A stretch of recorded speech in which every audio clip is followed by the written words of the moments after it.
शुरुआत बड़ी खबर से करते हैं जो कि हरिद्वार के लक्सर से है। उत्तराखंड प्रदूषण नियंत्रण बोर्ड पर 25,000 का जुर्माना लगा है। ये बड़ी खबर आपको बता रहे हैं। अवैध खनन की रिपोर्ट दर्ज न करने पर एनजीटी ने ये एक्शन लिया। एनजीटी ने अवैध खनन की रिपोर्ट दर्ज करने के आदेश दिए थे। हालांकि प्रदूषण नियंत्रण बोर्ड जुर्माने के स्थगन की अपील दायर करेगा, ऐसी जानकारी मिल रही है। लेकिन एनजीटी की ओर से बड़ा एक्शन है। जिस तरीके से अवैध खनन को लेकर शिकायतें थी, उसके बाद प्रदूषण नियंत्रण बोर्ड पर यह जुर्माना लगाया गया। उनको ये कहा गया था कि वो यहाँ पर खनन को लेकर अपनी रिपोर्ट दर्ज करें, लेकिन अवैध खनन की रिपोर्ट दर्ज नहीं की गई। उत्तराखंड प्रदूषण नियंत्रण बोर्ड के द्वारा एनजीटी ने एक्शन लिया, 25,000 का जुर्माना लगा दिया। अब एनजीटी के इस एक्शन के बाद क्या कुछ आगे होगा, ये देखने वाली बात होगी। लेकिन फिलहाल एनजीटी के इसको बड़े एक्शन के तौर पर देखा जा सकता है। उत्तराखंड प्रदूषण नियंत्रण बोर्ड पर 25,000 का जुर्माना लगाना। तो अवैध खनन की रिपोर्ट दर्ज करने के आदेश थे एनजीटी के। एनजीटी ने जब उनके आदेशों का पालन नहीं हुआ तो ये जुर्माना लगाया गया है। यहाँ पर अवैध खनन की जो शिकायतें हैं, अवैध खनन जो चल रहा है, उसको लेकर एक रिपोर्ट दर्ज करने के लिए कहा गया था। प्रदूषण नियंत्रण बोर्ड द्वारा ये रिपोर्ट दर्ज नहीं की गई और यही वजह रही कि एनजीटी ने एक्शन लेते हुए 25,000 का जुर्माना लगा दिया। हालांकि प्रदूषण नियंत्रण बोर्ड की ओर से ये कहा जा रहा है कि जो जुर्माना लगाया गया है उसके स्थगन के लिए आवेदन करेंगे।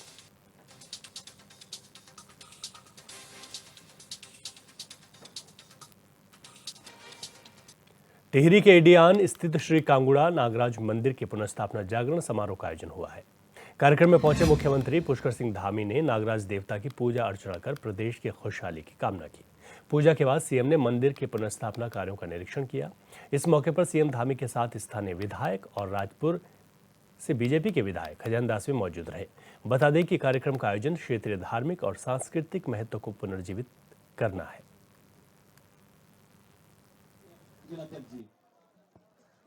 जिला प्रशासन द्वारा इस क्षेत्र के विकास के लिए शासन को प्रेषित अभी तक जो लगभग 2 करोड़ रुपए की डीपीआर पर भी शीघ्र ही, मैं आप सबको विश्वास दिलाता हूं कि शीघ्र ही उसकी अनुमति प्रदान कर दी जाएगी, जिसके तहत यहां पर आधुनिक सुविधा युक्त गेस्ट हाउस का निर्माण किया जाएगा।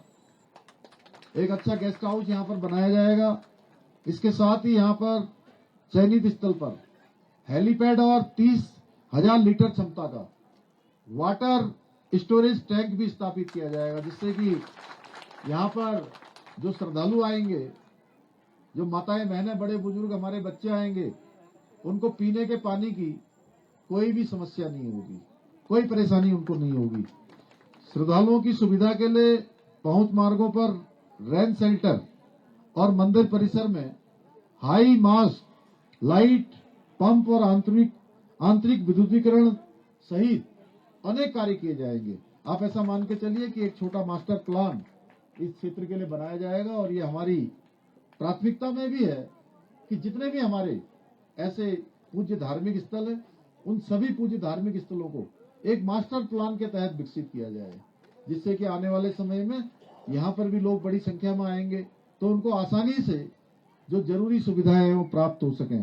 भाइयों बहनों, आदरणीय प्रधानमंत्री मोदी जी के कुशल नेतृत्व में लागू की गई अनेक योजनाएं जो पूरे देश के लिए लागू की हैं, चाहे वो शहर की हो या गांव के अंतिम छोर में पहुंचे हुए व्यक्ति हों, उन सब तक आज विकास की योजनाएं पहुंच रही हैं। चाहे हम उज्ज्वला योजना की बात करें या पीएम आवास योजना की बात करें, आयुष्मान भारत योजना की बात हो या गरीब कल्याण अन्न योजना, जो कि आज देश के 80 करोड़ से भी ज्यादा लोगों को एक यूनिट पर 5 किलो राशन देने का काम हो, या किसान सम्मान निधि योजना हो, ऐसी तमाम योजनाएं आज जमीनी स्तर पर करोड़ों लोगों के जीवन स्तर को बेहतर बनाने का काम कर रही हैं। इसके साथ ही प्रधानमंत्री जन धन योजना हो या लखपति दीदी योजना हो, ऐसी योजनाएं हमारी महिलाएं, हमारी बहनों को, हमारी मातृशक्ति को आर्थिक रूप से सशक्त बनाने में अपनी महत्वपूर्ण भूमिका निभा रही हैं। क्योंकि जहां प्रधानमंत्री जी का और हम लोगों का एक ही प्राथमिकता है कि हमारे राज्य की हो जो हमारी महिलाएं समाज के अंतिम छोर में रह रही हैं, जहां तक अभी शासन नहीं पहुंचा है, जहां तक सरकार नहीं पहुंची है, प्रशासन नहीं पहुंचा है, वहां तक पहुंचकर उनका सशक्तिकरण भी किया जाए और उनकी सुरक्षा भी सुनिश्चित की जाए। इसको ध्यान में रखकर हम योजनाएं बना रहे हैं। मुझे ये बताते हुए खुशी हो रही है कि लखपति दीदी योजना के तहत उत्तराखंड में अब तक करीब 1 लाख हमारी महिलाओं को 1 लाख महिलाओं को अभी तक लखपति दीदी बनाया जा चुका है और वर्ष 2025 तक हमने लक्ष्य लिया है कि 1.5 लाख बहनों को लखपति दीदी बनाना है और ये लक्ष्य लेकर हम निरंतरता से काम कर रहे हैं कि हमारी 1.5 लाख बहनें 2025 तक लखपति दीदी बने। भाइयों बहनों, हमारी सरकार राज्य को आगे बढ़ाने के लिए विकल्प रहित संकल्प के मूल मंत्र के साथ उत्तराखंड को देश का, हिंदुस्तान का सभी राज्यों में श्रेष्ठ राज्य बनाने के लिए संकल्प लेकर काम कर रही है। हम प्रदेश के इंफ्रास्ट्रक्चर को, जिसमें हमारी सड़कें हैं, हमारे स्कूल हैं, अस्पताल हैं, बिजली की लाइनें हैं, तमाम जो सुविधाएं हमारे जीवन के लिए जरूरी हैं या हमारे आधुनिकीकरण के लिए जरूरी हैं, उनको और अधिक से अधिक मजबूत करने के साथ ही विभिन्न योजनाओं और नीतियों के जरिए उत्तराखंड को एक आदर्श राज्य के रूप में स्थापित करने के लिए निरंतरता से कार्य कर रहे हैं। आज सड़क से लेकर, मैं आप सबको बताना चाहता हूं कि आज सड़क से लेकर हवाई कनेक्टिविटी तक और शिक्षा से लेकर स्वास्थ्य और रोजगार तक हर क्षेत्र में सकारात्मक रूप से परिवर्तन और बदलाव देखने को मिल रहे हैं। अभी विधायक जी कह रहे थे और हमारे खजानदास जी कह रहे थे कि जब मैं पहली बार आया था तो यहाँ का दृश्य अलग था, लेकिन आप देख रहे होंगे ये दृश्य बदल रहा है। मैं आपको विश्वास दिलाना चाहता हूँ कि हमारे प्रधानमंत्री मोदी जी ने जो बाबा केदार की भूमि से पहली बार कहा था, उनके मुंह से वो शब्द अनायास ही नहीं निकले थे। वो शब्द उनके शिव रूपी शब्द थे। मैं भगवान नागराजा की भूमि पर कह रहा हूँ कि वो शिव रूपी शब्द थे कि 21वीं सदी का तीसरा दशक उत्तराखंड का दशक होगा, यानी कि 10 सालों में उत्तराखंड हमारा एकदम प्रगति की ओर होगा, विकास की ओर होगा। हर चीज यहाँ पर परिवर्तन दिखाई देगा। इसलिए भाइयों बहनों, हमने बहुत सारे निर्णय भी लिए हैं। अभी अभी आप लोगों ने देखा होगा, पिछले दिनों नीति आयोग भारत सरकार जो विकास के सूचकांक हर साल सभी राज्यों का एक रेटिंग उसमें वो लोग निकालते हैं कि किस राज्य ने विकास की प्रगति और विकास के फार्मूले पर किस प्रकार से काम किया है। तो मुझे आप सबको बताते हुए खुशी हो रही है, विकास के सतत लक्ष्यों को प्राप्त करने में हमारा राज्य उत्तराखंड हिंदुस्तान के सभी राज्यों से पहले स्थान पर आया है। 31 अगस्त यानी शनिवार को मुख्यमंत्री पुष्कर सिंह धामी चंपावत जिले के दौरे पर हैं, जहां सीएम गोरल चौड़ में आयोजित एक दिवसीय भ्रमण कार्यक्रम में शिरकत करेंगे। सीएम के दौरे को देखते हुए डीएम नवनीत पांडे ने कई जनप्रतिनिधियों और अधिकारियों के साथ बैठक की है। साथ ही कार्यक्रम को लेकर अधिकारियों को जिम्मेदारी भी सौंपी है।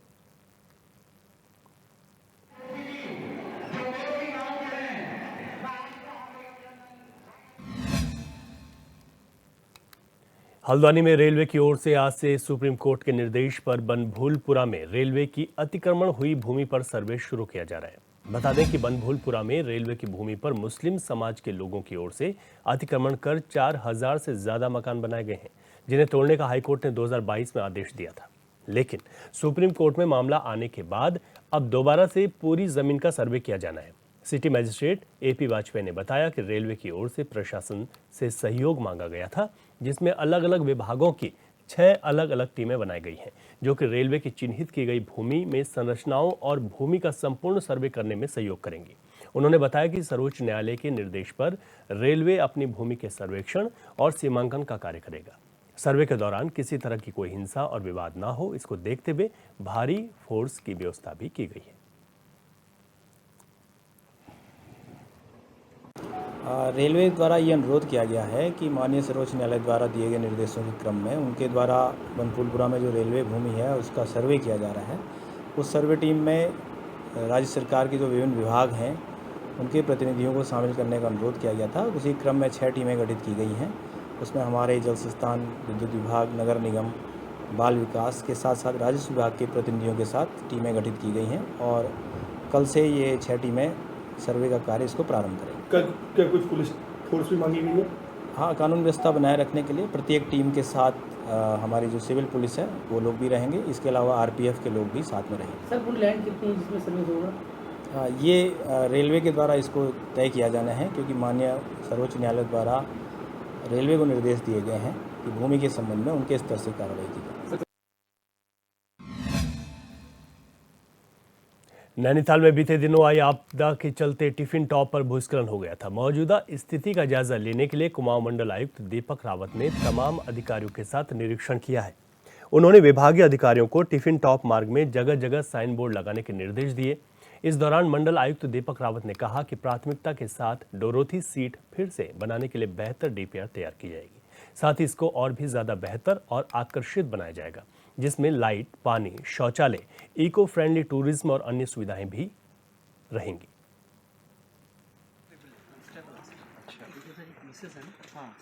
देखिए, डोरोथी सीट जिसको हम टिफिन टॉप भी कहते हैं, ये 2200 मीटर की हाइट पे है और बहुत ही प्रोमिनेंट टूरिस्ट स्पॉट ये नैनीताल का रहा है ब्रिटिश पीरियड से।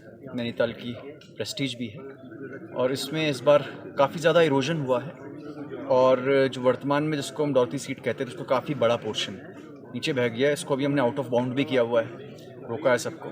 तो इसमें एक मेजर प्रोटेक्शन वर्क की आवश्यकता है। तो इसको देखते हुए आज हम सभी जो डिपार्टमेंट्स हैं, जिसमें फॉरेस्ट है, इरिगेशन, पीडब्ल्यूडी, नगर पालिका, टूरिज्म, जिन सब के इसमें स्टेक्स हो सकते हैं, उनको लेके आए हैं और सरकार की प्रायोरिटी है इसको रिकंस्ट्रक्ट करने की। तो सबसे पहले तो इसका एक अच्छा DPR with good expert consultation हम बनाना चाहेंगे और इसको एक अच्छा लुक जो कि लाइट भी हो और एक तरीके से इको फ्रेंडली टूरिज्म को प्रमोट करता हो।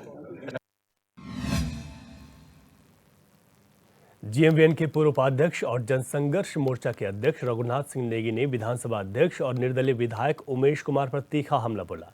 विकासनगर में आयोजित एक प्रेस कॉन्फ्रेंस में उन्होंने कहा कि निर्दलीय विधायक उमेश कुमार ने हाल ही में विधानसभा सत्र के दौरान बिना दस्तावेजों के सदन में सरकार के तख्ता पलट को लेकर बयानबाजी की। साथ ही मोटी डील की बात भी कही है। उन्होंने कहा कि अगर ऐसा है तो प्रदेश की खुफिया एजेंसियों को इसकी भनक क्यों नहीं है, सदन की अध्यक्ष ने इस बात का संज्ञान क्यों नहीं लिया। वहीं रघुनाथ सिंह नेगी ने उमेश कुमार पर दल बदल कानून को लेकर उनकी सदस्यता पर भी सवालिया निशान खड़े किए। आज मामला विधानसभा अध्यक्ष ने श्रीमती ऋतु खंडेरी जी, उनसे जुड़ा हुआ मामला है। दरअसल उनके समक्ष मई 2022 में निर्दलीय विधायक खानपुर से उनके खिलाफ एक याचिका दायर की थी। ये रुड़की के निवासी हैं रविंद्र पनियाला जी। तो उन्होंने कहा था कि इन्होंने राजनीतिक दल की सदस्यता ले ली है और उसको लेकर के इन्होंने दल बदल कानून के तहत इनको एक जो याचिका दायर की थी, आज 2 साल से ज़्यादा हुए, उस पर कोई कार्रवाई करना तो दूर, जो उनके मातहत अधिकारी उस पर बोलने तक को तैयार नहीं। साथ साथ अनुस्मारक भेजने के बाद भी इस मामले में कोई कार्रवाई नहीं हो रही। हमारा इसमें कहना है कि जो रहम दिली है, जो दरिया दिली है उक्त विधायक के प्रति, जिनको सदन में खुली छूट दी गई, इतना अधिक समय दिया गया, जबकि विपक्ष को पर्याप्त समय न दे करके एक गरिमा भी खंडित हुई है। हमारा कहना है कि ये जो दरिया दिली है, ये जो इको फ्रेंडली मैच हो रहा है, निश्चित तौर पे इस प्रदेश को गर्त में धकेलने का काम किया जा रहा है। रुड़की में आज सर्व समाज के लोगों ने जनाक्रोश रैली निकाल बांग्लादेश में हिंदुओं पर हो रहे अत्याचार और कोलकाता रेप कांड को लेकर विरोध प्रदर्शन किया है। साथ ही आक्रोश रैली भी निकाली। रुड़की के नेहरू स्टेडियम से शुरू हुई जनाक्रोश रैली मुख्य बाजार से होते हुए नगर निगम सिविल लाइंस से महाराणा प्रताप चौक पर खत्म हुई। रैली में सर्व समाज से युवा, बुजुर्ग और महिलाओं ने हिस्सा लिया। इस मौके पर सभी लोगों ने आरोपियों के खिलाफ कड़ी कार्रवाई की मांग की है।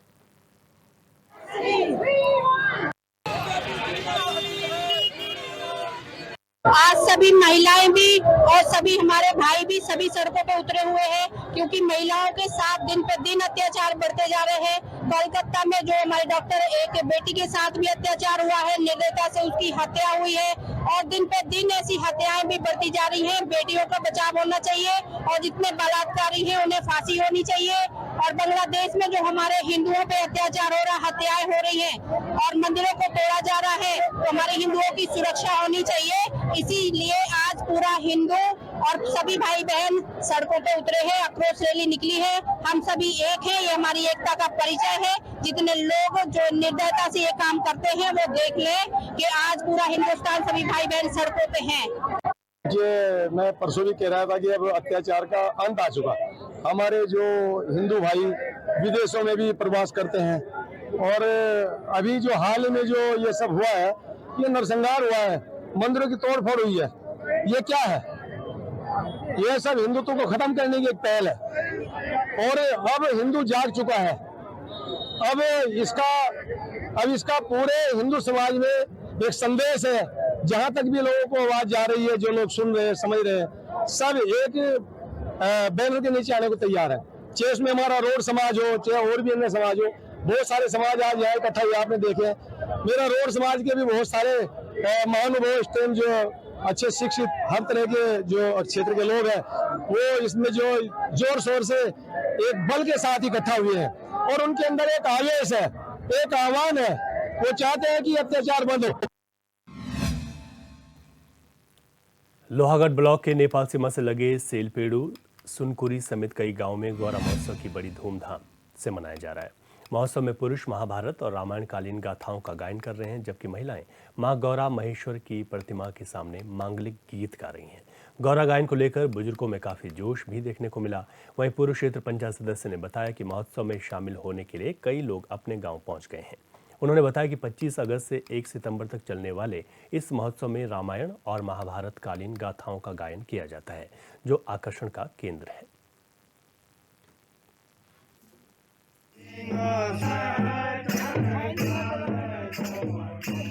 ग्राम दिल्ली में चंदेल क्षेत्रीय ग्राम दिल्ली में माँ गौरा देवी महोत्सव बहुत ही भव्यता के साथ मनाया जा रहा है। यह 8वां का पर्व। हम लगातार यहाँ पर गौरा गायन का कार्यक्रम चला हुआ है, जिसमें हमारी 40 मुख्य आकर्षक के केंद्र हैं, और माता बहनों द्वारा माँ गौरा देवी की प्रतिमा के चारों ओर मांगलिक गीत गाए जा रहे हैं, और युवाओं बुजुर्गों के द्वारा बहुत ही भव्य गौरा गायन यहाँ पर किया जा रहा है। इस मेले का मुख्य हमारा उद्देश्य अपनी पौराणिक संस्कृति को बचाना, और हमारा मुख्य उद्देश्य नशा मुक्ति करना, स्वच्छता अभियान, यहाँ पर हमारा स्वच्छता, नशा मुक्ति और नवयुवकों को आगे की ओर प्रोत्साहित करना।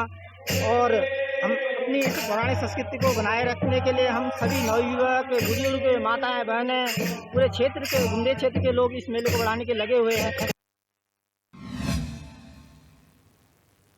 पिछले दिनों हुई मूसलाधार बारिश से मसूरी में काफी जगह नुकसान हुआ है, जिसका मसूरी विधायक और कैबिनेट मंत्री गणेश जोशी ने स्थलीय निरीक्षण किया। निरीक्षण के दौरान मंत्री ने अधिकारियों को जल्द से जल्द कार्य पूरा करने के निर्देश दिए। बता दें कि बारिश की वजह से पिक्चर पैलेस बस स्टैंड के पास पुश्ते का एक बड़ा हिस्सा टूटकर सड़क पर आ गया था, जिसकी वजह से लोगों को काफी परेशानी का सामना करना पड़ा।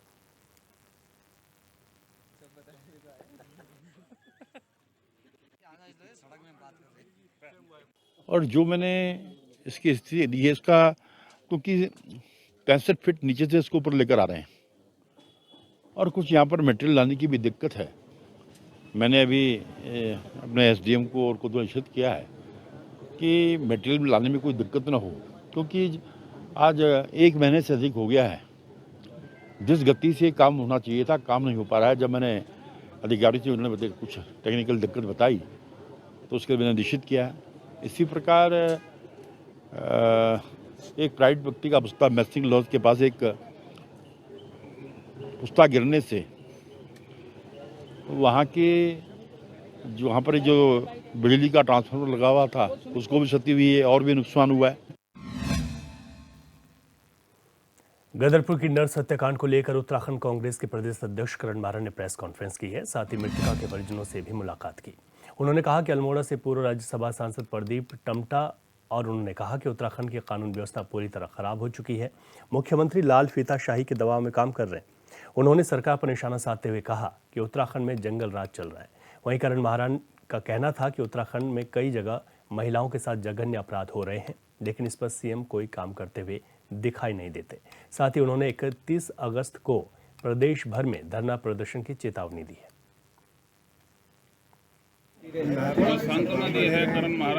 देखिए, विश्वास ना परिवार को है ना हमको है। जो जानकारियां हमको मिली है वो बेटी स्पोर्ट्स पर्सन थी, जिम करती थी और एक शराबी और जो नशेड़ी व्यक्ति है वो उनको काबू नहीं कर सकता था, हमारा भी मानना है। पुलिस ने अपनी खाल बचाने के लिए आनन फानन में किसी को पकड़ा है, लेकिन इन्वेस्टिगेशन में जो और चीज़ें आती हैं उन पर नज़र हमारी रहेगी और परिवार जब संतुष्ट नहीं है तो पुलिस को और उसमें मुस्तैदी से कार्य करने की आवश्यकता है, मेरा ये मानना है। और जो शब्द मैंने ऑन टीवी कप्तान के सुने हैं उससे मेरा भ्रम टूटा है या विश्वास टूटा है कि न्याय हो रहा होगा। और जो मैं पूरे प्रदेश में इस समय स्थितियाँ देख रहा हूँ, 13 साल की बच्ची का बलात्कार ISBT देहरादून में, 14 साल की बच्ची का बलात्कार और हत्या हरिद्वार में, हाथी बरगला में मंत्री के आवास के बगल में महिला का बलात्कार और हत्या, अंकिता भंडारी, किरण नेगी, ममता जोशी बहुगुणा आज तक गायब है, उत्तरकाशी की 4 बहनें, पिंकी और पता नहीं कौन कौन। NCRB की रिपोर्ट के आधार पर हम 9 हिमालय राज्यों में महिला अपराध में पहले नंबर पे है मेरे भाई। तो इन सब चीज़ों को देखकर दिल दहला हुआ है और बेटी बचाओ बेटी पढ़ाओ का नारा देके सरकार में बैठने वाले लोग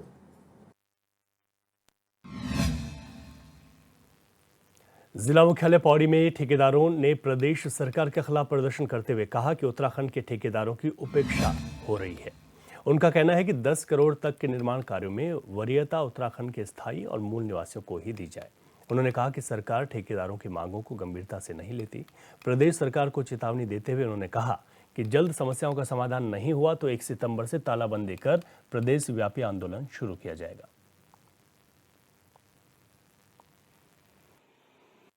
हमारा अभी ये एक अल्टीमेटम है कि सरकार के लिए कि हमारे जो भी हमारे जो मुद्दे हैं वो होते हैं, नहीं तो 1 तारीख से सारी JCB बंद हो जाएगी, ऑफिस से ताला बंद हो जाएगा।